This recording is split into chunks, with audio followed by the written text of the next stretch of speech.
인류는 전쟁과 함께 진화해 왔습니다. 공격은 곧 생존이었고, 방어는 생명을 지키는 마지막 수단이었습니다. 그래서 사람들은 성을 쌓기 시작했습니다. 하지만 성은 단순히 돌을 높이 쌓는다고 강해지는 게 아니었습니다. 어떻게 쌓았느냐, 어디에 어떤 생각을 담았느냐, 그 지혜의 깊이가 성의 강함을 결정했습니다. 세계의 성곽들을 보십시오. 유럽의 중세성은 크고 위협적이었지만 구조는 단순했습니다. 커다란 정문이 성의 중심에 있고 전투가 벌어지면 불화차 같은 공성 무기가 그 문을 향해 돌진합니다. 문이 부서지는 순간 성은 무너졌습니다. 정문 하나가 전쟁의 운명이었습니다. 중국과 일본의 성도 마찬가지였습니다. 정문이 노출되어 있고 모든 공격은 그 문을 중심으로 벌어졌습니다. 하지만 조선은 달랐습니다. 조선은 문을 숨겼고 성벽을 설계했고 적을 유인했습니다. 높은 성벽만 쌓은 것이 아니라 생각을 쌓았습니다. 조선의 성은 전략이었습니다. 과학이었고 심리전이었습니다. 조선 성곽의 첫 번째 비밀, 옹성. 성문 앞을 반달 모양으로 감싼 또 하나의 성벽입니다. 단단하고 둥근 그 곡선은 단순한 벽이 아닙니다. 정면으로 성문을 노출시키지 않고 적을 한쪽으로 돌려서 성문으로 접근하게 만듭니다. 그러나 그 순간 적은 옹성과 본성 사이의 좁은 공간에 갇히게 됩니다. 위에서, 옆에서, 성 안에서 화살이 쏟아지고 돌이 날아듭니다. 그것은 성문이 아니라 죽음의 입구이며 일종의 덫이었습니다. 이중으로 설치된 성문, 곡선형 덫이 이것은 조선만의 방식입니다. 유럽에도 중국에도 일본에도 없는 구조입니다.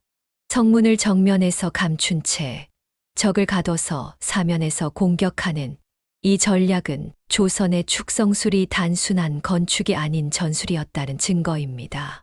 두 번째 비밀은 치는 성벽의 일부분이 바깥으로 튀어나온 돌출 구조입니다. 왜 이런 구조가 필요했을까요? 적이 성벽 아래 바짝 붙어서 기어오르면 위에서는 공격하기 어렵습니다. 그때 치에서 옆으로 화살을 쏘면 됩니다. 적을 정면이 아닌 측면에서 조준해서 제압합니다. 성의 사각을 제거하고 사방을 통제하는 구조. 이것이 조선의 치입니다. 세계 성곽 어디에도 이런 구조는 흔치 않습니다. 조선은 성벽의 공간적 효율을 극대화하며 가장 취약한 곳에서 적을 노렸습니다. 해자는 성 바깥의 도랑입니다. 물을 채워서 적의 접근 속도를 늦추고 방어 측에게 시간을 벌어주는 완충지대입니다. 수원화성처럼 군사적인 성에는 해자가 정교하게 설치돼 있습니다. 하지만 나간읍성처럼 주민이 거주하는 읍성에서는 생략되기도 했습니다. 조선은 성의 용도와 위치에 따라 구조를 맞춤형으로 설계했습니다. 전투형, 거주형, 복합형. 그 전략적 유연함도 조선 성곽의 강점이었습니다. 이 모든 요소가 맞물리면 하나의 거대한 방어 네트워크가 완성됩니다. 해자에서 속도를 늦추고 옹성에서 방향을 제어하고 치에서 측면을 공격합니다. 정면으로는 접근조차 못하게 만들고 성 전체가 움직이는 전장으로 기능합니다. 돌 하나하나에 곡선 하나에도 전술과 과학이 담겨 있는 구조. 이것이 조선의 성입니다. 이 방어 체계는 전쟁에서 실제로 위력을 발휘했습니다. 임진왜란 당시 왜군은 조선의 성들을 공략하며 정면 돌파를 시도했지만 옹성과 치의 구조에 발목이 잡혀 우회를 시도했습니다. 그러나 조선군은 이미 그 우회로까지 대비하고 있었습니다.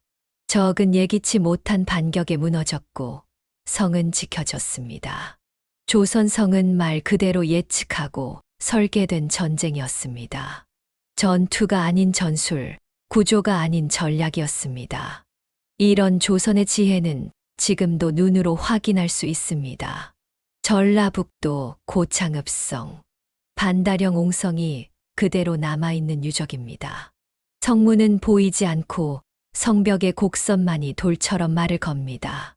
전라남도 나간읍성, 전통마을과 어우러진 생활형 성곽입니다. 이곳을 걷다 보면 성벽의 곡선과 치의 구조가 선명하게 드러납니다. 조선이 적의 동선을 읽고 통제했다는 사실을 직접 체감할 수 있습니다.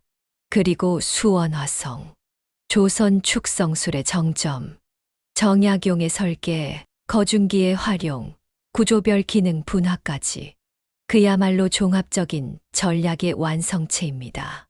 옹성치, 포루, 안문, 장대, 모든 요소가 하나의 계획 아래 설계된 조선의 과학유산입니다. 경기도 오산의 독산성, 권율 장군이 왜군을 막아낸 산성으로 지형 활용과 방어 배치의 진수를 보여줍니다. 전남 담양의 금성산성, 가파른 산세를 그대로 이용해 쌓은 자연형 산성으로 산 전체가 하나의 요새가 된 곳입니다. 이 외에도 전국 곳곳에 조선의 성곽이 문화재이자 관광지로 남아 있습니다. 돌과 흙으로 쌓은 전장이지만 그 안에는 조선의 지혜가 살아 숨쉬고 있습니다. 조선은 성을 높이 쌓은 나라가 아닙니다. 조선은 성을 지혜로 쌓은 나라입니다. 단단한 돌보다 치밀한 생각, 높이보다 깊이를 선택한 나라. 그 성은 단순한 건축물이 아니라 살아있는 전략의 지도입니다. 수백 년이 지난 지금 우리는 그 위를 걷고 있습니다. 고창읍성의 곡선을 따라 걷고 나간읍성의 치를 바라보고 수원화성의 옹성을 지나며 우리 선조들이 남긴 위대한 지혜를 마주하고 있는 것입니다. 이것이 조선의 성입니다. 세계 어디에도 없는 생각으로 완성된 요새. 우리는 그 위에 서 있습니다. 세 번째 영상입니다. 만든 성의를 봐서 구독 부탁드립니다. 감사합니다.